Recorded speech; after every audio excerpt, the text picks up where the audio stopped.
Pourtant, elle aujourd'hui vous emmène à La Rochelle pour essayer le flyboard. Cette pratique en vogue procure la sensation de voler au-dessus de l'eau. Le cyclotourisme est aussi très à la mode, notamment en Seine-Maritime où 500 km de pistes sont aménagés pour les adeptes des vacances à vélo. Mais d'abord, l'aire d'autoroute de Dommartin-les-Cuiseaux en Saône-et-Loire fait le bonheur de tous les amateurs de volailles pour déguster les fameux poulets de Bresse. Difficile de rater l'aire du poulet de Bresse sur l'A39. Une volaille géante de plus de 20 mètres de haut rappelle aux vacanciers qu'une pause déjeuner s'impose.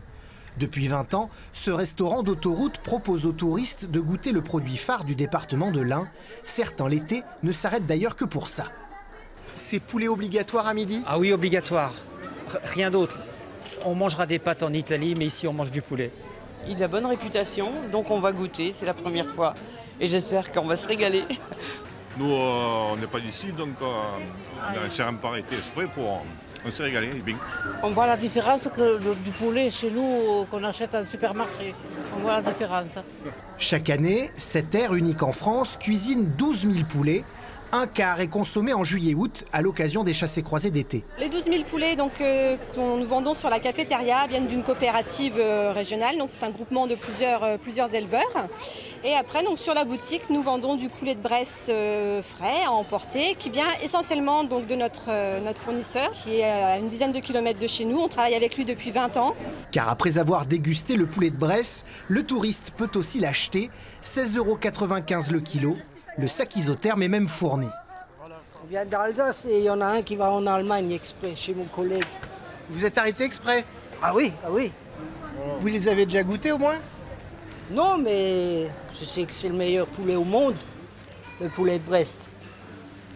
Et la bonne dégustation à vous alors. Allez, au revoir. On a même des clients qui réservent leur poulet à l'avance, qui nous téléphonent pour le mettre de côté, pour être sûr de repartir avec son poulet.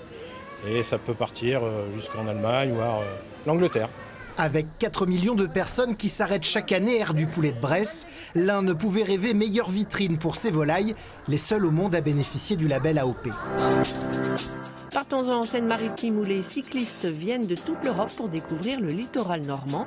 Avec plus de 500 km de pistes aménagées, le cyclotourisme est très en vogue dans la région. La véloroute du Lin, entre Dieppe et Fécamp, est un espace paisible, apprécié des touristes de passage. Ça permet à Théo d'apprendre à faire du vélo tranquillement, sans les voitures. Et puis avec les jumeaux, de faire un petit peu de vélo aussi. La Seine-Maritime est traversée par 4 véloroutes, dont l'avenue verte qui relie Londres à Paris en 400 km.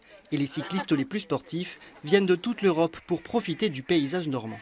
Nous faisons toutes nos vacances à vélo en Autriche, sur les bords de la Loire en France. Nous sommes un peu, comment dire, des aventuriers. Et certains gîtes installés à proximité des véloroutes bichonnent les cyclistes. En plus de la nuitée et du petit déjeuner, ces hôtes reconnaissables avec le label Accueil Vélo se spécialisent dans le cyclotourisme. Ils sont parés à toutes les situations d'urgence. Il y a tout le nécessaire pour réparer les vélos au cas où quelqu'un arrive avec un pneu crevé, s'ils ont besoin de lubrifier la chaîne ou nettoyer aussi le vélo parce que parfois il pleut. Et la météo ne semble pas effrayer les touristes. Ils étaient plus de 40 000 l'année dernière à arpenter les véloroutes séno-marines. C'est un voyage doux, un voyage lent et on peut prendre le temps avec les enfants et découvrir des paysages toujours nouveaux, toujours différents. Certains Français n'hésitent pas à traverser les frontières pour des vacances à vélo. On est passé sur l'Isle of Wight, au sud de l'Angleterre, et le dérailleur de ton vélo a cassé en fait, donc ça a été une journée un peu galère. Vous êtes un habitué des vacances à vélo? Non, c'était la première fois justement, c'était un essai, et puis avec le chien en plus, donc voilà, c'était génial. À chacun sa formule pour découvrir le littoral normand, il ne reste plus qu'à pédaler. Chaque été, près de 200 enfants venus du monde entier se retrouvent dans le village international des Copains du Monde à Gravelines dans le Nord. L'occasion de partager leurs traditions pendant 3 semaines de vie en communauté. Si le basket a permis à Gravelines d'être un peu connu de par le monde, depuis une quinzaine d'années, la cité fortifiée se place sur les atlas des Éthiopiens et autres Philippins grâce à son village d'enfants Copains du Monde. Ici, on arrive chez nos amis de la République populaire de Corée. Donc là pareil, une organisation, tu vois là on joue aux cartes. 180 enfants de 20 nationalités différentes invités par le Secours populaire et les éclaireuses et éclaireurs de France pour 3 semaines de vie en communauté. Waouh! Camping 6 étoiles, c'est pas la même tente que tout à l'heure? On souhaite que chaque délégation ait des tentes. Alors bien sûr c'est des tentes couchettes, on n'est plus sur les traditionnelles tentes patrouille. Et puis cette vie de village, cette vie de camp est pour nous extrêmement important. Donc le temps de bien ranger, l'organisation, etc., etc. Donc là on est dans l'esprit scout. Ce vendredi midi, ces invités internationaux se transforment en hôtes pour les seigneurs de la ville et les employés municipaux. Pour l'occasion, la délégation libanaise répète un chant traditionnel qu'ils leur partageront lors du repas. Les traditions qu'on a dans nos pays, ils sont comme une façon pour s'exprimer. Et alors quand on partage ces différentes traditions, on peut mieux s'apprendre et comment connaître les autres cultures et comment parler avec eux. Et alors c'est une façon de représenter nos pays vu qu'ils sont des ambassadeurs. Ambassadeurs de leur pays mais aussi sans frontières, c'est ça aussi la magie des villages copains du monde. C'est rare de pouvoir se trouver avec, par exemple, un Sénégalais, un Coréen. Parce que moi j'ai des amis coréens, ukrainiens depuis qu'on est là, on s'entend très bien depuis qu'on est ici. Et c'est ça qui fait l'ambiance, qui fait la spécialité du camp. De la fraternité et une joie communicative qui va durer ici à Gravelines jusqu'au 26 août. Enfin, on termine avec cette activité nautique qui en fait rêver plus d'un. Le flyboard procure la sensation de voler au-dessus de l'eau.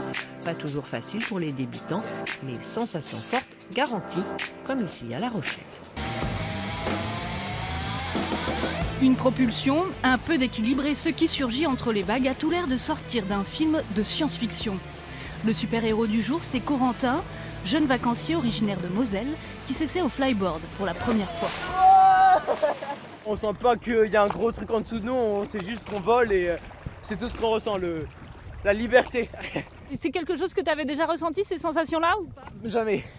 Jamais comme ça, jamais aussi puissant et intense. Et c'est une expérience, une véritable expérience. Mais avant de pouvoir prendre son envol, il y a des essais manqués. Cette Rochelaise a bu quelques tasses et ça ne l'a pas empêché de profiter des sensations. C'est pas si facile à gérer en fait. Non, c'est compliqué, il y a beaucoup de pression en dessous, donc faut vraiment avoir l'équilibre et c'est pas évident. Ouais. Quand on est en haut, ça monte du coup et on a toute une vue. Et là, ça fait un peu peur. C'est à ce moment-là en général que j'ai tendance à plier les genoux parce que on prend conscience un peu de la hauteur qu'on prend et ça fait un peu peur. Ouais. Mais c'est génial, ça fait des sensations géniales. À La Rochelle, cela fait 5 ans que le flyboard existe, un sport inventé en 2011 qui fonctionne grâce à la propulsion du jet ski. Pas besoin d'avoir, comme je vous disais, une condition physique particulière, vous n'avez pas d'effort à faire, puisqu'en fait, c'est l'eau qui est pulsée par le jet et dérivée dans le tuyau qui arrive sous la planche qui va vous donner l'élévation. Donc à partir de ce moment-là, vous avez juste à avoir un bon équilibre. Au phare du bout du monde, chaque été, entre 1500 et 2000 apprentis flyboarders viennent s'essayer à ces vols aquatiques. Record à battre pour les plus audacieux, 12 mètres de hauteur.